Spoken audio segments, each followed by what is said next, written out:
Good evening, and welcome to this special newscast where we will be diving deep into the issue of climate change. We will be looking at the history of how this became a major issue and see how it has been adapted to the political scene of more recent years by both Republicans and Democrats. Finally, we will see what the world of academia as well as the general public has to say about this issue. Join us as we take a hard look at one of the most heated debates in the political world. This is News Tonight. We're joined now with climatologist Leah Espinoza to help us understand more about how climate change has become such a hot-button issue. Welcome, Leah. How are you today? Fine, thank you. It's great to be here. So tell us, please, how did this issue hit the national agenda?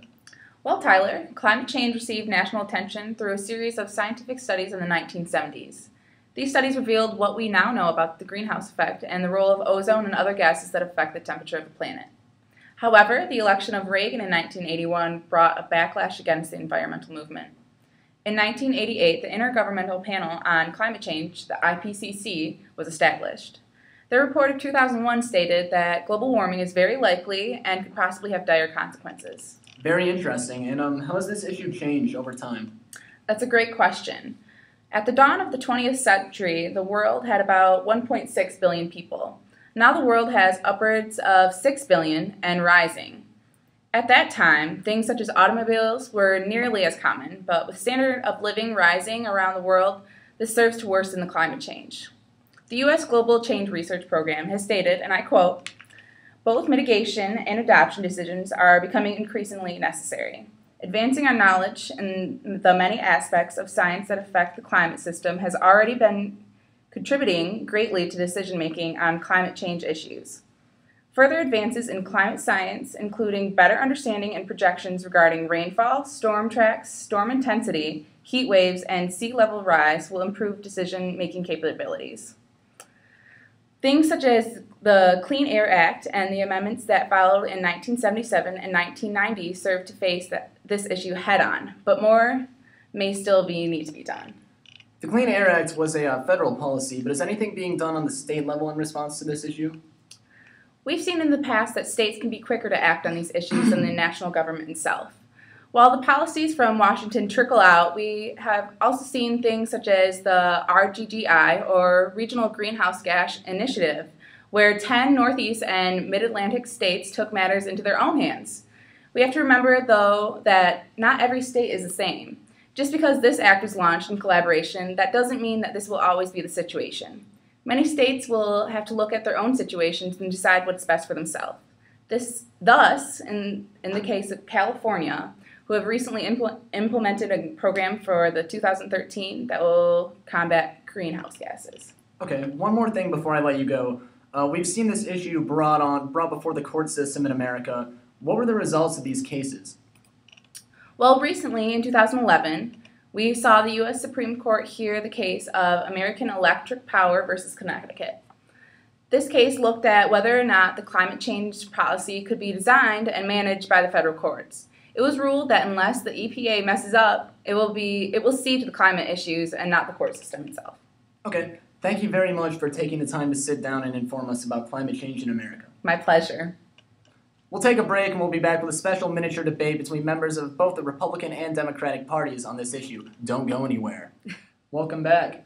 In general, we see that Republicans tend to lean towards the idea that climate change either isn't happening or that it is, but that it is a natural earthly response.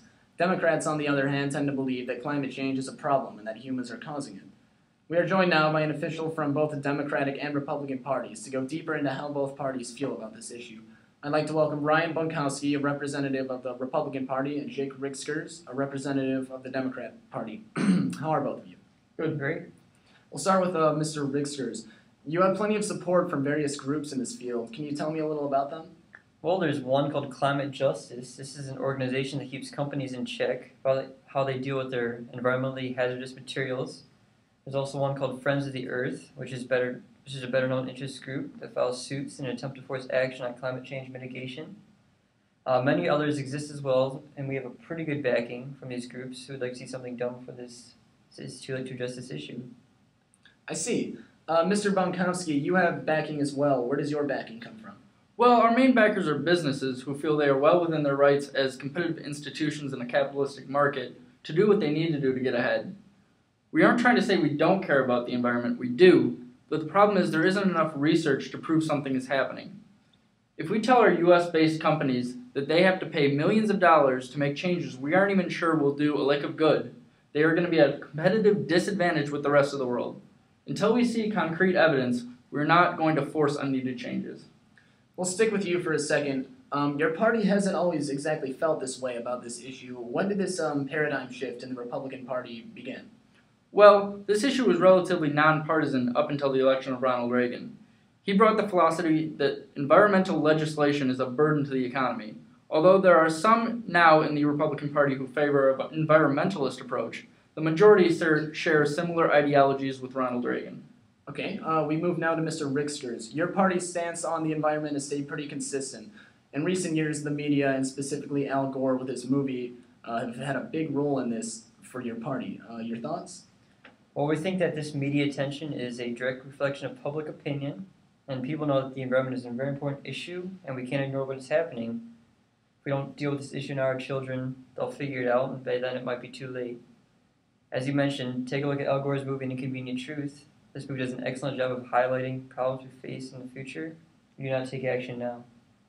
Again on the media, Mr. Bonkowski, your thoughts? Well, the media hasn't always been our best friend. We understand this. But we believe there are enough sensible people out there to understand where we are coming from. The economy is tough. We don't want to have to tell hardworking people that they have to be laid off because the factory they're working in has expenses that they need to deal with for the environment. If we're going to bring our economy back up to speed, we can't be punishing our businesses.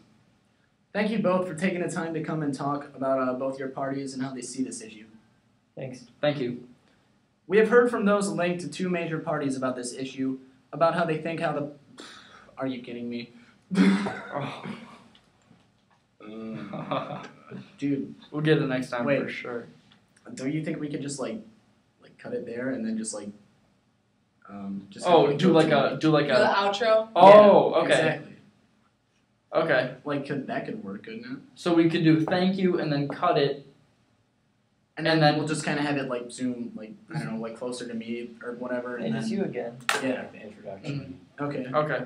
So that's good for that one. I mean, I've been talking this whole time on video. We have heard from those linked to the two major parties about how they think the public feels about this issue. But how do they actually feel? Next, we bring on a professor from Central Michigan University who is close to this issue. We now bring in a professor at CMU, Dr. Spangler. How are you today? Good, it's great to be here. I have a recent U.S. Gallup poll that showed 26% worried a great deal about climate change, and in 2007 it went up to 41%, and then fell to 2010 to 28%. Can you tell me a little bit more about this information and what it might mean? Certainly, there are 5 main reasons that the stats show this. The first is extreme weather events. Next is public access to accurate scientific information, media coverage, elite cues, and movement/counter-movement advocacy. I see. So you teach classes about this issue. Tell me, are there any factors that you would say contribute to the opinion shared by your students on this issue? I would say, out of any factor I have personally encountered, partisanship seems to play the biggest role in how my students feel about this issue. When students give an opinion on the issue, many of them come right out and share their party allegiances.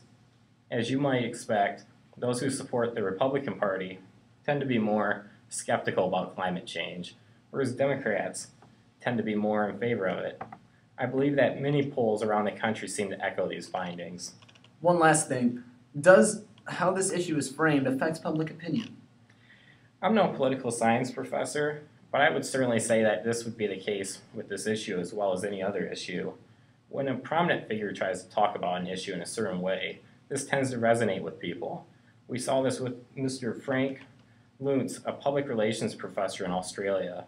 He had an Australian Republican Party member talk about the issue in relation to core values, such as freedom, jobs, and family, and people responded to this. How you talk about something can have a great effect on how people take what you were saying. Thank you for taking the time to talk to us. Have a great rest of the semester. Thank you. Well, that wraps up our newscast today. Thank you for tuning in and have a great night.